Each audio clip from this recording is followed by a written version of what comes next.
नमस्कार। Sixth semester की second unit में पोइट्री है और जिसमें पहली पोइट हैं टोरू दत्त। उनकी लंबी नरेटिव पोइम है लक्ष्मण। तो पोइम हम अभी थोड़ी देर में पढ़ते हैं, उससे पहले थोड़ा टोरू दत्त के बारे में जान लेते हैं क्योंकि काफ़ी क्वेश्चंस एग्जाम में पोइट से रिलेटेड आते हैं, ऑथर्स से रिलेटेड आते हैं। अबाउट द पोइट यानी Toru Dutt is often regarded as the first female poet of Indian English literature। Toru Dutt को अक्सर पहली महिला कवि माना जाता है इंडियन इंग्लिश लिटरेचर की। Dutt is most popularly known for her collection of poems. Toru Dutt सबसे ज़्यादा लोकप्रिय हैं अपने एक कविता संग्रह के लिए, ancient ballads and legends of Hindustan. तो ये उनका कलेक्शन ऑफ पोएम्स है। और नाम याद रखिएगा, अक्सर एग्जाम में पूछा जाता है ये। The themes of these poems are Indian epics and myths and are written in English. तो द थीम्स माने जो विषय वस्तु है ऑफ दीज पोएम्स, इन कविताओं की, आर इंडियन एपिक्स भारतीय महाकाव्य हैं, एंड मिथ्स जो पौराणिक कथाएं होती हैं, and are written in English और वो अंग्रेजी में लिखी हुई हैं। हर पोएम्स वर कंसिडर्ड, उनकी कविताओं को माना जाता था एज होम कमिंग यानी घर वापसी, as they were based on Sanskrit, क्योंकि वो संस्कृत पर आधारित थी, संस्कृत के टेक्स्ट पर आधारित थी, एंड इंडियन मिथ्स और भारतीय जो पौराणिक कथाएं हैं उन पर आधारित थी। हैंस अतः शी इज ऑल्सो कंसिडर्ड, उनको माना जाता है अ डायस्पोरा राइटर। डायस्पोरा राइटर्स वो होते हैं जो विदेशों में रहते हैं और भारत के बारे में लिखते हैं। ऐसे बहुत सारे ऑथर्स हैं। As her life in France western education offered an amalgamation of two cultures.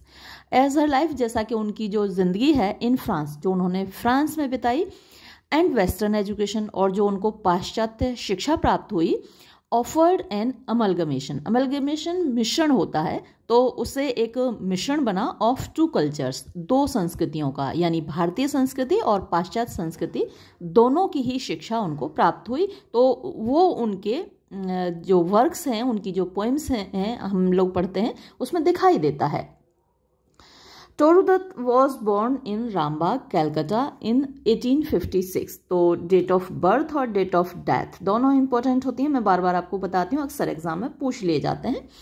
तो उनका जन्म 1856 में हुआ कैलकाटा में, याद रखना है आपको। Born in the Dutt family में वो पैदा हुई। She had all the markings of a renowned poet and translator from an early age. तो शुरुआत से ही उनकी जो पर्सनैलिटी थी, उनके व्यक्तित्व में दिखाई देता था कि वो एक रिनाउंड जानी मानी कवि बनेंगी, ट्रांसलेटर, उसके लक्षण उनके अंदर दिखाई देते थे। Her parents were deeply influenced by Christianity. उनके माता पिता बहुत प्रभावित थे ईसाई धर्म से, एंड वेस्टर्न कल्चर और पाश्चात्य संस्कृति से, with her father Govind Chand Dutt converting into Christianity in 1862। तो उनके पिताजी ने अपना धर्म परिवर्तन कर लिया और वो क्रिश्चियन बन गए 1862 में। और ये एक बहुत बड़ा मतलब बखेड़ा खड़ा हुआ था जब इन लोगों ने धर्म परिवर्तन किया था, और बखेड़ा इतना ज़्यादा बढ़ा कि इन लोगों को देश छोड़ के फ्रांस जाना पड़ा।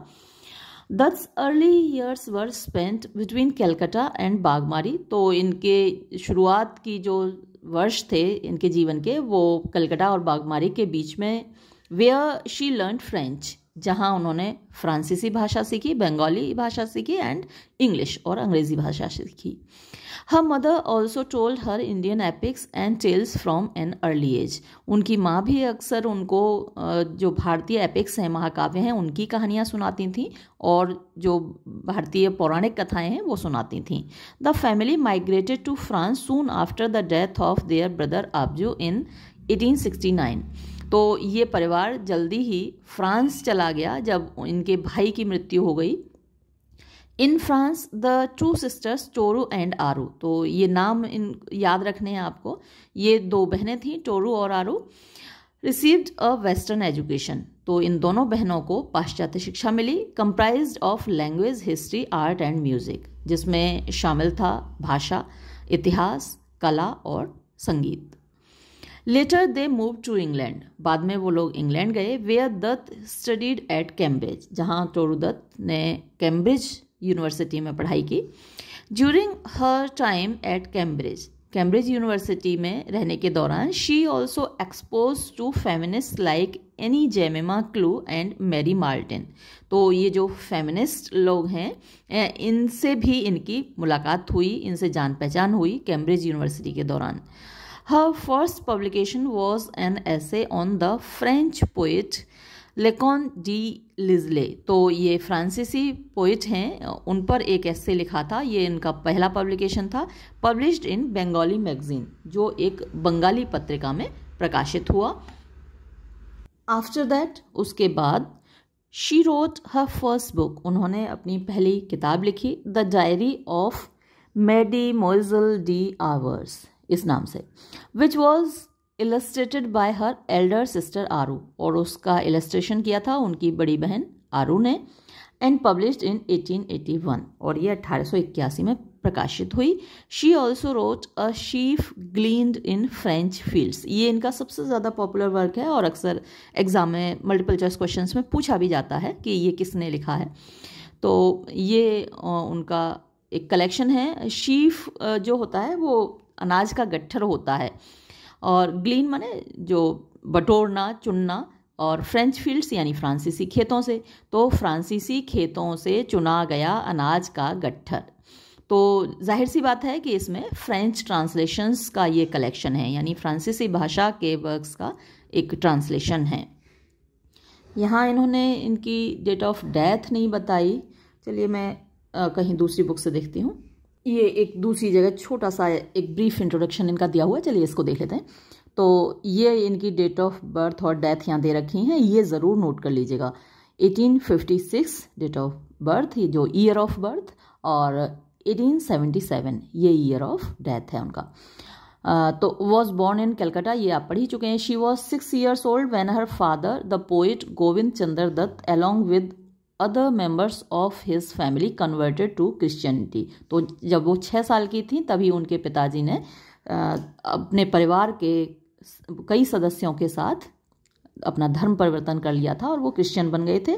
This caused a big scandal, तो मैंने आपको पहले भी बताया था कि ये बड़ा बखेड़ा खड़ा हुआ था। And the Dutts thought it wise to leave the country, और दत्त फैमिली को यही बेहतर लगा कि भाई देश छोड़ दिया जाए। दे डिड सो इन 1869, और 1869 में उन लोगों ने देश छोड़ भी दिया। Living first in France and then in England, तो पहले फ्रांस में रहे और फिर इंग्लैंड में रहे। दे रिटर्न टू कलकत्ता इन 1873, और 1873 में वो लोग कलकत्ता वापस आ गए, where Toru Dutt died 4 years later of tuberculosis, जहाँ 4 साल बाद टोरू दत्त की मृत्यु हो गई ट्यूबरक्लोसिस से, टीबी से। पहले ये इनक्योरेबल डिसीज हुआ करती थी, आजकल तो इसका इलाज हो जाता है। इन 1874 1874 में the Bengal magazine carried an essay by her on Henry Derozio, तो उन्होंने एक ऐसे लिखा हेनरी डेरोजियो पर, ये भी बहुत अच्छे कवि रहे हैं। Interestingly it is the first thing she published, और ये पहली चीज़ थी जो उन्होंने प्रकाशित की। The only book of hers to appear during her lifetime, यानी एकमात्र किताब जो उनके जिंदा रहते प्रकाशित हुई, was a sheaf gleaned in French fields, तो एकमात्र ये किताब थी जो 1876 में प्रकाशित हुई और उनके जीवित रहते प्रकाशित हुई। बाकी सब पोस्थुमसली यानी उनकी मौत के बाद प्रकाशित हुआ है। तो ये आपको ज़रूर याद रखना, बहुत इंपॉर्टेंट क्वेश्चन है कि उनके जीवित रहते कौन सी किताब प्रकाशित हुई, और ये अक्सर ये वाली बुक एग्जाम में पूछी जाती है। A collection of translations from the French, यानी फ्रांसीसी भाषा से ट्रांसलेशंस का कलेक्शन है। Though her sister Aru Dutt did a few, most of the translations in it are by Toru Dutt, हालांकि उनकी बहन टोरू दत्त ने भी कुछ इसमें ट्रांसलेशंस किए हैं, लेकिन ज़्यादातर ट्रांसलेशन टोरू दत्त के द्वारा किए गए हैं। Ancient ballads and legends of Hindustan was published posthumously in 1882, तो ये भी आपको याद रखना है कि उनकी मौत के बाद ये बुक प्रकाशित हुई थी, लीजेंड्स ऑफ, ये ancient ballads and legends of Hindustan. ये एक और जगह है, यहाँ वर्क्स दिए हुए हैं टोरूदत्त के, और मुझे लगा कि ये आपके लिए यूजफुल है क्योंकि अक्सर उनके वर्क्स के नाम पूछ लिए जाते हैं एग्जाम्स में, तो एक बार देख लीजिए। एसेज हैं, Toru Dutt essays appeared in print for the first time in December 1874 in the Bengali magazine. तो बंगाली मैगजीन में 1874 में उनके ये एसेज निबंध प्रकाशित हुए। फिर देखिए translation a scene from contemporary history in June and July 1874 came out 2 translations in prose by टोरूदत्त। तो ये 2 ट्रांसलेशन टोरूदत्त के प्रकाशित हुए 1875 में। In fact, these were 2 speeches delivered in the French Legislative Assembly। ये 2 स्पीचेस थी जो कि फ्रांस की लेजिस्लेटिव असेंबली में दी गई थी। अ sheaf gleaned in French fields, तो इसके बारे में आप पढ़ ही चुके हैं। In March 1876, Toru published a sheaf gleaned in French fields. It contained translations of 165 poems. तो ये कविताओं की संख्या अभी तक आपने नहीं पढ़ी थी, ये यहाँ दे रखी है। Toru's book was so popular that within a few months of its publication, a second edition of it was printed. तो ये किताब इतनी ज़्यादा लोकप्रिय हुई कि कुछ ही महीनों में दूसरा प्रकाशन इनका निकालना पड़ा। फिर बियांका और the young Spanish maiden, it was an unfinished romance published after Toru's that. तो टोरू की मृत्यु के बाद ये प्रकाशित किया गया, इनकम्प्लीट है, पूरा नहीं है। Bianca was published in the Bengal magazine between January and April 1878 as a serial. तो ये सीरियलाइज किया गया था, यानी एक एक पार्ट करके मैगजीन में निकाला गया। फिर है ली जर्नल डी मेडेमोइजल डी आरवर्स, तो it was finished novel bye Toru. तो ये पूरा उपन्यास है टोरूदत्त का। Ancient ballads and legends of Hindustan, तो इसके बारे में भी आप पढ़ ही चुके हैं। It was published in 1882 after her death, तो उनकी मृत्यु के बाद ये प्रकाशित हुआ। There are 9 ballads or legends in it. They are based on Indian myths and legends. It consists of some other poems also. तो इसमें 9 बैलेड्स हैं या लीजेंड्स, पौराणिक कहानियाँ आप कह सकते हैं, और भारतीय पौराणिक कथाओं पर ये आधारित हैं।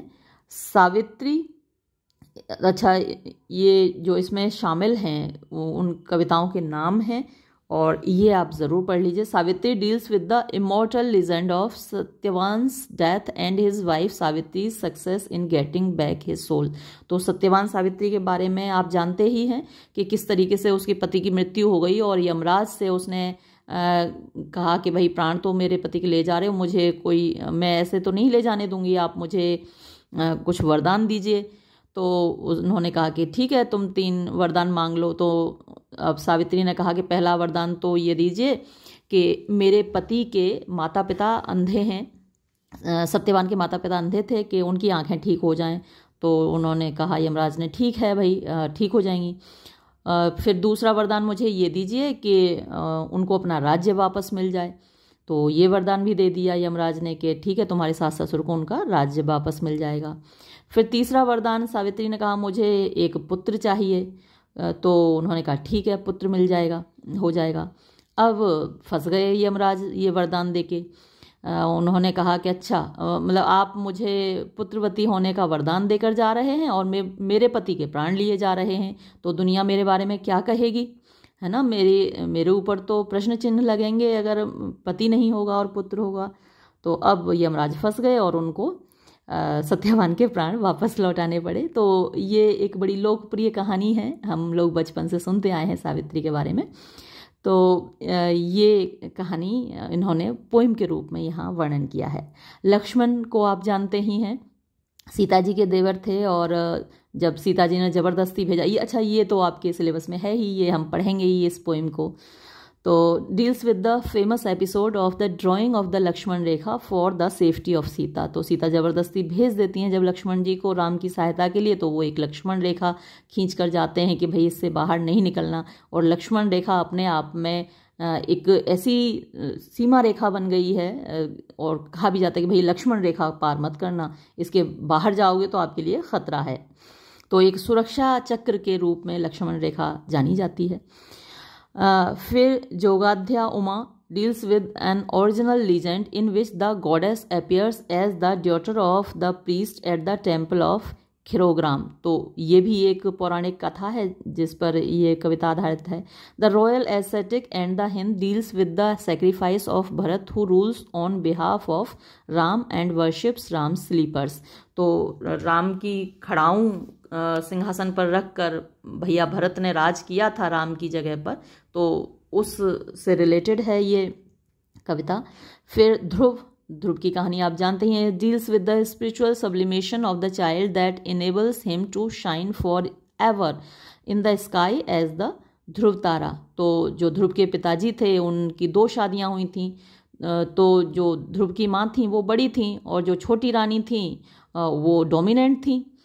तो छोटी रानी का जो बेटा था एक दिन राजा की गोद में बैठा हुआ था और उसकी मतलब जो माँ थी, अच्छा ध्रुव ने कहा कि भाई मैं भी बैठूंगा पिताजी आपकी गोद में। तो उन्होंने क्या किया, उसको उतार दिया छोटे रानी के बेटे को और ध्रुव को गोदी में बिठा लिया। अब छोटी रानी आई और उन्होंने ये दृश्य देखा तो वो क्रोधित हुई, गुस्से में उन्होंने ध्रुव को उठा के फेंका राजा की गोदी से और बोली कि अगर राजा की गोद में बैठना था तो मेरी कोख से जन्म लिया होता। अब तो ध्रुव को ये बात बड़ी खल गई भाई। उन्होंने जाकर भगवान की तपस्या की, भगवान प्रसन्न हुए। उन्होंने कहा कि भाई क्या बात है बच्चे, इतनी तपस्या क्यों कर रहे हो तुम? तो उन्होंने कहा कि मुझे वो स्थान चाहिए जो राजा की गोद से भी ऊंचा हो। तो फिर उनको ईश्वर ने कहा ठीक है, तुम आज से ध्रुव तारा बनोगे और वो राजा की गोद से ऊंचा स्थान होगा। बड़ी मार्मिक कहानी है ध्रुव की भी, तो ये इस कविता में वर्णित है।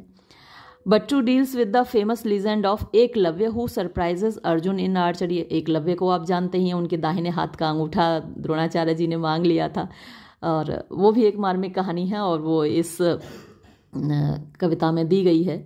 अच्छा, अपनी मिथ्स कितनी खूबसूरत लगती हैं कि उनको हम सुनाए बिना, भले ही आप सुने ना सुने, आप में से काफ़ी लोग वीडियो छोड़कर भाग जाते हैं जब वीडियो लंबी होती है, लेकिन मैं सुनाए बिना नहीं रहती। चलिए आगे बढ़ते हैं। Sindhu deals with the tragic death of Shravan Kumar and his blind parents curse to Dashrath. तो ये जो कविता है इसमें श्रवण कुमार की कहानी है। वो मातृ पितृ भक्ति के लिए जाना जाता है। जब भी कोई किसी बेटे को हम देखते हैं कि वो अपने माता पिता की सेवा कर रहा है तो हम उससे कहते हैं अरे भाई ये तो श्रवण कुमार है ना। तो ये श्रवण कुमार की कहानी है यहाँ।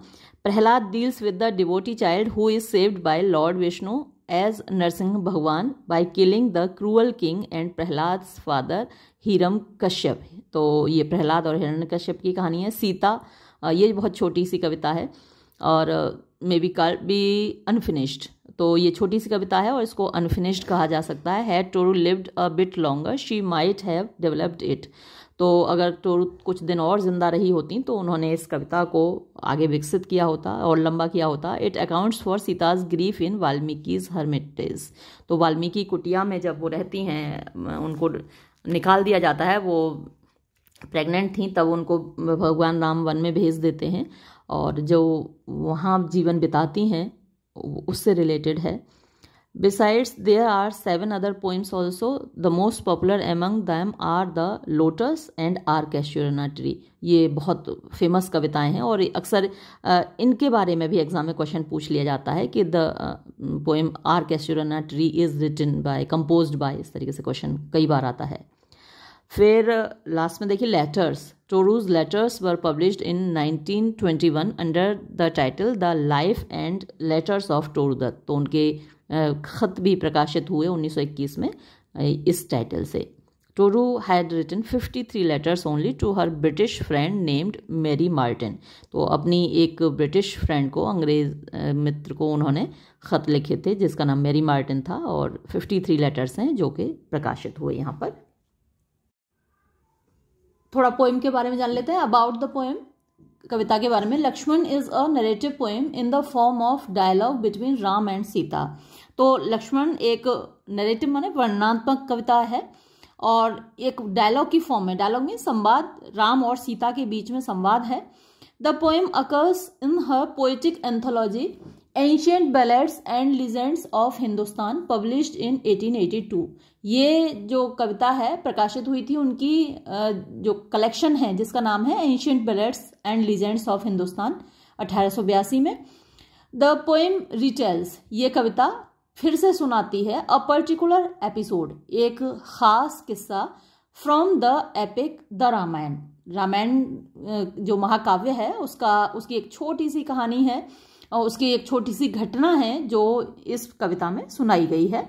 एक बार समरी देख लीजिए पोइम की। ये पोइम आपको डिटेल में पढ़नी है और मैं पूरी पढ़ाऊंगी डिटेल में। पहले एक बार इसकी समरी देखिए। Lakshman is a poem by Dutt यानी Toru Dutt and it narrates a specific episode. तो लक्ष्मण एक कविता है टोडू दत्त के द्वारा लिखी गई और इट नरेट्स यानी ये सुनाती है अ स्पेसिफिक एपिसोड, एक खास घटना। ये फ्रॉम होगा FROM, मिसप्रिंट है यहाँ पर, फ्रॉम द एपिक रामायण। तो रामायण महाकाव्य की एक खास घटना है।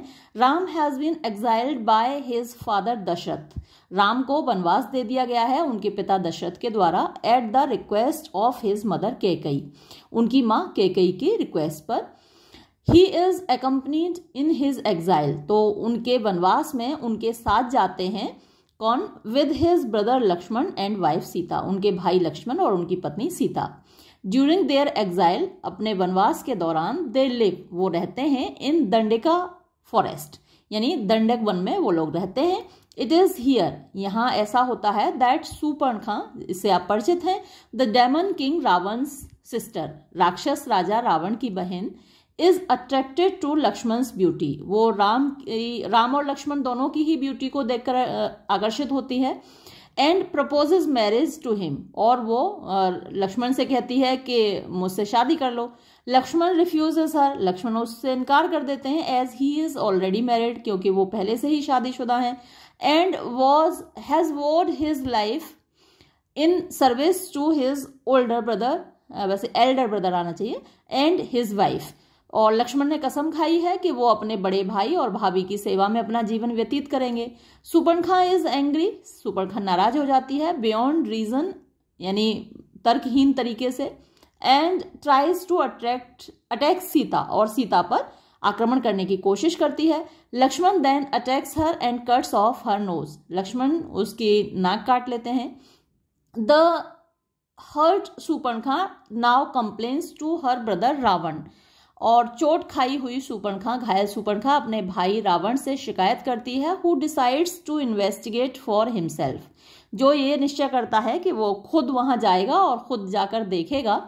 And goes to the forest, और जंगल जाता है। रावण हियर सीज सीता, यहाँ वो सीता को देखता है। And is enamoured at first sight, और पहली ही नजर में उसको सीता से प्रेम हो जाता है। हालांकि जो मुख्य कहानी है वो आपने पढ़ी ही है, और रामचरितमानस की कहानी, रामायण की कहानी आपने पढ़ी है, तो हमें जो दिखाया गया है उसमें रावण पहले जाकर खुद नहीं देखता, बल्कि सुपर्णखा ही वर्णन करती है कि भैया वो स्त्री बहुत सुंदर है और उसको तो लंका में होना चाहिए, तुम उसको लेकर आओ तभी मेरा बदला पूरा होगा। तो सुपर्णखा ही उसको भड़काती है।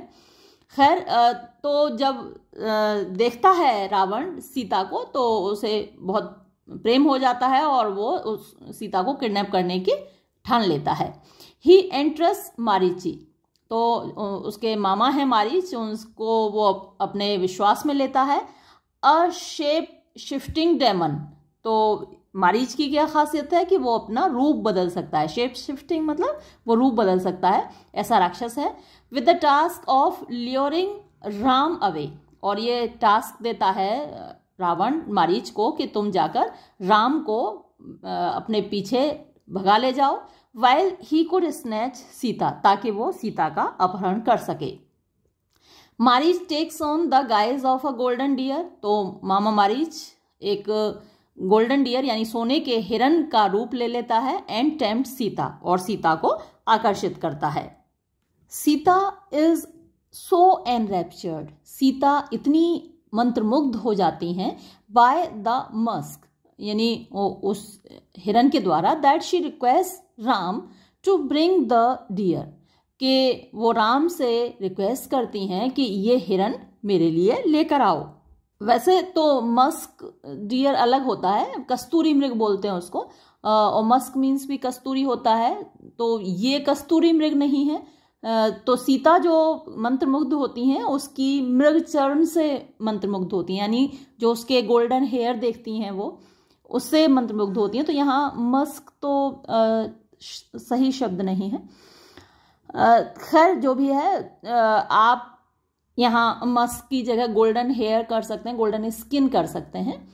और वो रिक्वेस्ट करती हैं राम से कि उसे लेकर आइए। Even though Ram tries to tell her, हालांकि राम कोशिश करते हैं उनको ये बताने की that the golden deer is not what it seems, कि ये सोने का मृग वैसा नहीं है जैसा दिखता है। He can not turn her down, लेकिन वो सीता को की बात को इनकार नहीं कर पाते।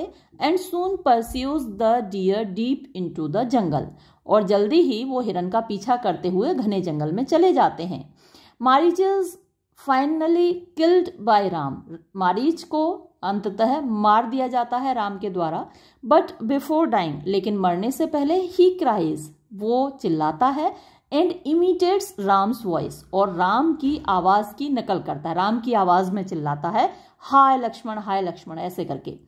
ही exclaims that he is dying, वो इस तरह दहाड़ता है कि वो मर रहा है। And calls for his brother Lakshman for help, और अपनी भाई लक्ष्मण को मदद के लिए बुला रहे हों, जैसे रामचंद्र जी खुद चिल्ला रहे हों, मर रहे हों, और राम लक्ष्मण को मदद के लिए बुला रहे हों, इस तरीके से वो चिल्लाता है। The poem is set in this very moment of distress, तो ये जो आवाज है हाय लक्ष्मण, ये सीता जी को सुनाई देती है आवाज। और सीता जी लक्ष्मण से कहती हैं कि जाओ अपने भाई की मदद करो, वो परेशानी में हैं। लक्ष्मण जी मना करते हैं, वो कहते हैं कि राम भैया मुझे आदेश देकर गए हैं कि मैं आपको छोड़कर कहीं ना जाऊं, मैं आपकी रक्षा करूं, और वो जाने के लिए तैयार नहीं होते। तो सीता नाराज हो जाती हैं। तो वही सारी बातें इस पोएम में आपको पढ़ने को मिलेंगी। The poem is set in this very moment of distress and depicts, और ये कविता डिपिक्ट्स माने वर्णन करती है द प्लीज ऑफ सीता, यानी सीता की जो दरख्वास्त है वो इल्तिजा करती हैं बार बार।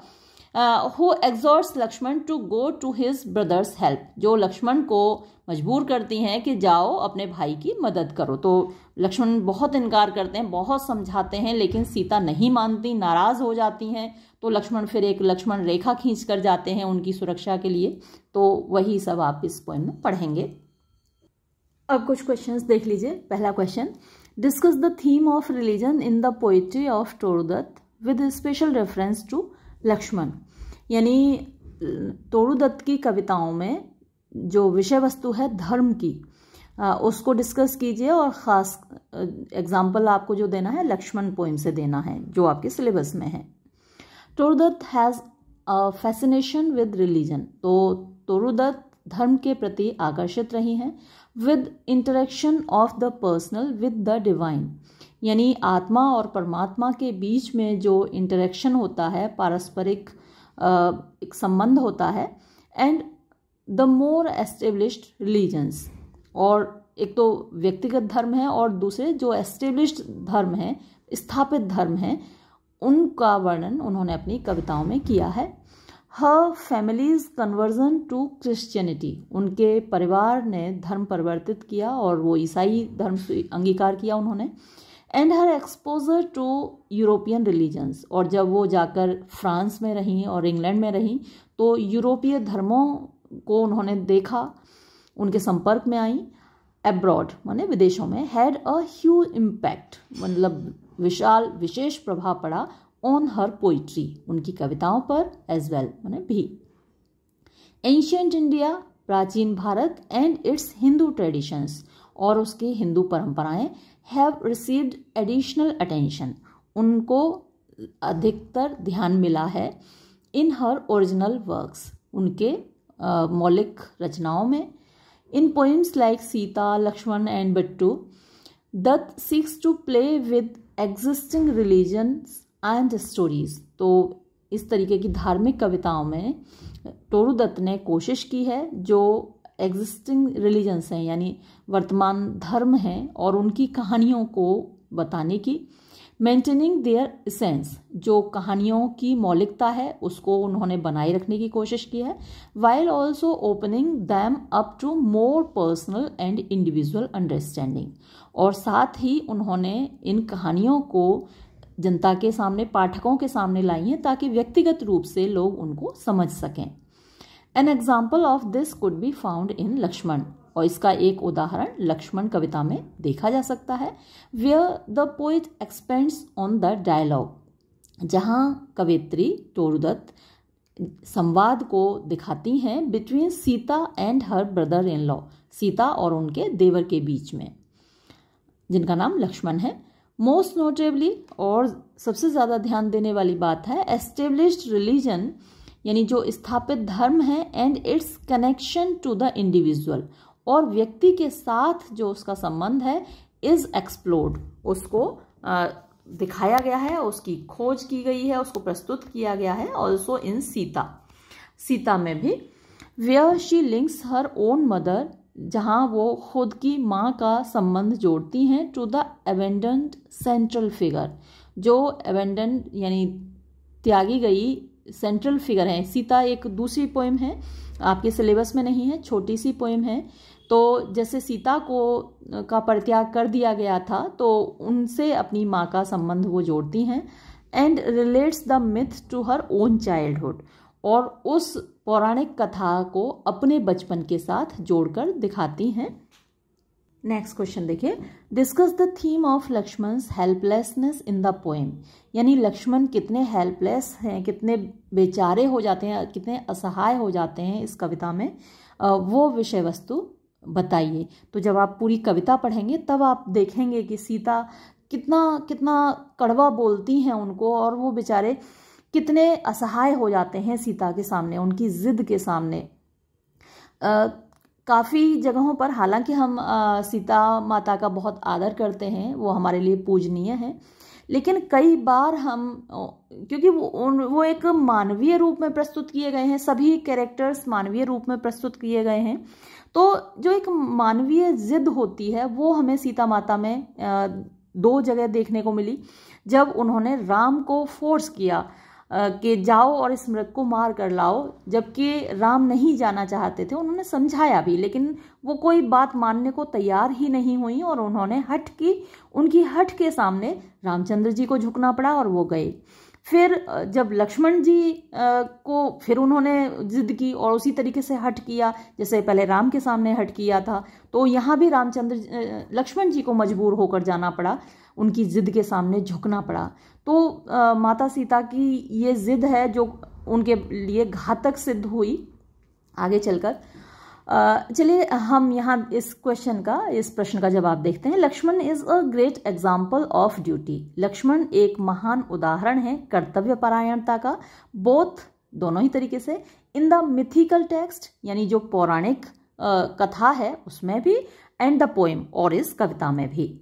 When राम लीव्स सीता, जब राम सीता को छोड़कर जाते हैं, एंड गोज हंटिंग, और शिकार पर जाते हैं, on the demand of Sita, यानी सीता की जिद पर, ही आस्क्स लक्ष्मण, तो वो लक्ष्मण से कहते हैं टू गार्ड हर, कि उनकी रक्षा करें सीता की, एट एनी कॉस्ट, किसी भी कीमत पर।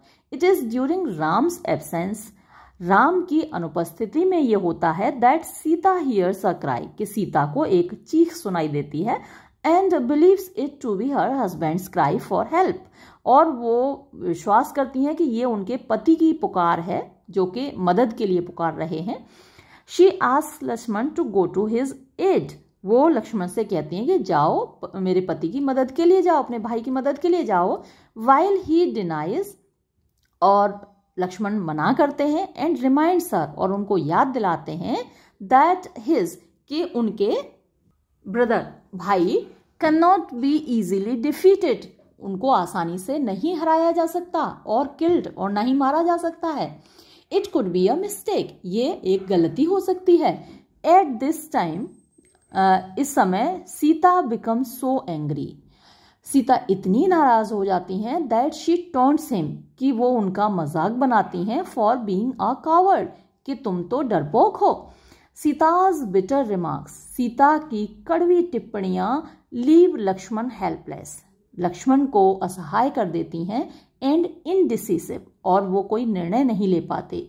इट इज दिस हेल्पलेसनेस, यही वो असहायता है, that comes to the fore, जो कि सामने आती है इन दिस पोएम, इस कविता में।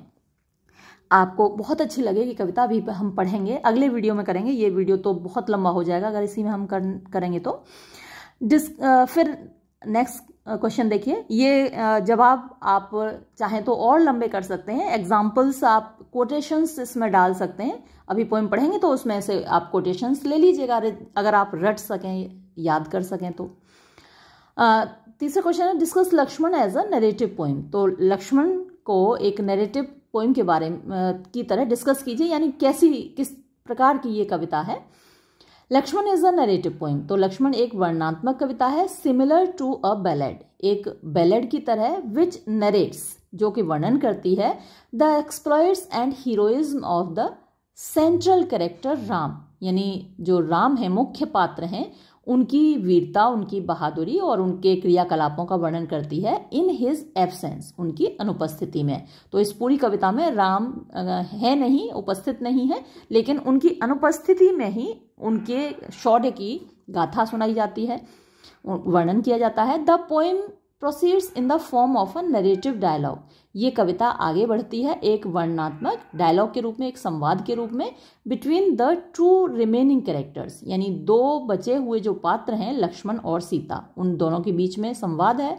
Most of the poetry describes the character, event and action of the main character Ram, ज़्यादातर जो कविता है वो डिस्क्राइब्स माने वर्णन करती है, द कैरेक्टर, चरित्र का, इवेंट्स, घटनाओं का, एंड एक्शन, और क्रियाकलापों का, of the main character Ram, मुख्य पात्र राम के। राम से स्ट्रेंथ, राम की ताकत, एंड ब्रेवरी, और बहादुरी, इज डिस्क्राइब्ड, वर्णित की गई है, इन सम ब्यूटिफुल स्टेंजास, कुछ खूबसूरत पदों में। द लैंग्वेज यूज्ड, जो भाषा प्रयोग की गई है, इज सिंपल, वो साधारण है, एंड नॉट एपिक, और महाकाव्य वाली भाषा नहीं है। द पोएम बिगिंस क्विकली, कविता अचानक से शुरू होती है, बट ऑल्सो एंड्स एब्रप्टली, यानी तो यहाँ नॉट ओनली आना चाहिए था, the poem not only begins quickly but also ends abruptly, तो ना केवल जल्दी से शुरू होती है, एकदम से शुरू होती है ना, हार्क हार्क, खैर अभी आपने पढ़ी का है, चलिए अगले वीडियो में पढ़ेंगे तब आप देखेंगे कि एकदम से शुरू होती है, ड्रामेटिक एलिमेंट है उसमें, और अचानक से ख़त्म भी होती है। The readers are left to find, यानी पाठक ये सोचते रह जाते हैं, वॉट हैपेंड टू सीता, कि आखिर बाद में सीता का क्या हुआ। अब हमें तो मालूम है पूरी कहानी, लेकिन जिन लोगों की नहीं पढ़ी हुई है कहानी, तो वो सोचते होंगे कि आखिर बाद में सीता का क्या हुआ। As most of the readers are familiar with the story, अब ज़्यादातर पाठक तो इस कहानी से परिचित हैं। वी नो बिफोर हैंड, तो हमें तो पहले से ही मालूम है, what happens to Sita afterwards, के बाद में सीता के साथ क्या होता है। Next, the poet also uses repetition, और साथ में कवि ने यहाँ रिपीटिशन का प्रयोग किया है, यानी कुछ चीज़ें बार बार रिपीट होती हैं, कुछ शब्द रिपीट होते हैं, कुछ एक्सप्रेशंस रिपीट होते हैं, to create a unique style and rhythm, तो एक अलग प्रकार की स्टाइल है, शैली है, रिदम है। This is done mostly to intensify the meaning, तो ज़्यादातर ये उस मीनिंग को, उस अर्थ को और प्रगाढ़ करने के लिए किया गया है। The poem follows a fast rhythm, यानी जो रिदम है वो फास्ट है, in keeping with the mood off the poem, यानी जो कविता का मूड है, जो भाव है, भाव के अनुसार ही रिदम चलती है, फास्ट चलती है। Dialogues in critical situations unfold between Lakshman and Sita, तो जो सिचुएशन है वो बड़ी क्रिटिकल है, मतलब सीरियस है, गंभीर है, और संवाद भी उसी तरीके के हैं। The poet has descriptive power, तो कवित्री के अंदर वर्णनात्मक शक्ति है। वेयर इन, जिसमें कि शी यूजेस, वो प्रयोग करती हैं, क्लॉजेस फ्रेजेस वाक्यांश होते हैं, यानी वहाँ एक क्लॉज में वर्ब होती है, लेकिन वो सेंटेंस पूरा नहीं होता, क्लॉज होती है, फ्रेजेस भी वाक्यांश होता है।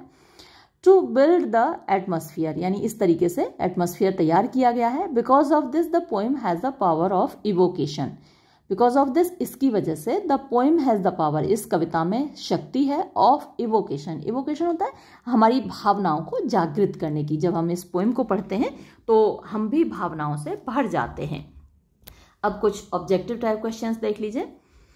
Where was Toru Dutt expose to European language and culture, यानी यूरोपियन लैंग्वेज, यूरोपियन भाषा और संस्कृति के संपर्क में टोरुदत्त कहाँ आई? तो आप पहले ही पढ़ चुके हैं उनके बारे में कि वो फ्रांस में रहीं, इंग्लैंड में रहीं, तो ये सही जवाब होगा डी, फ्रांस और इंग्लैंड। फिर देखिए, in which landscape did Toru Dutt experience nature intimately, तो कहाँ उन्होंने नेचर को बड़ी गहनता से अनुभव किया?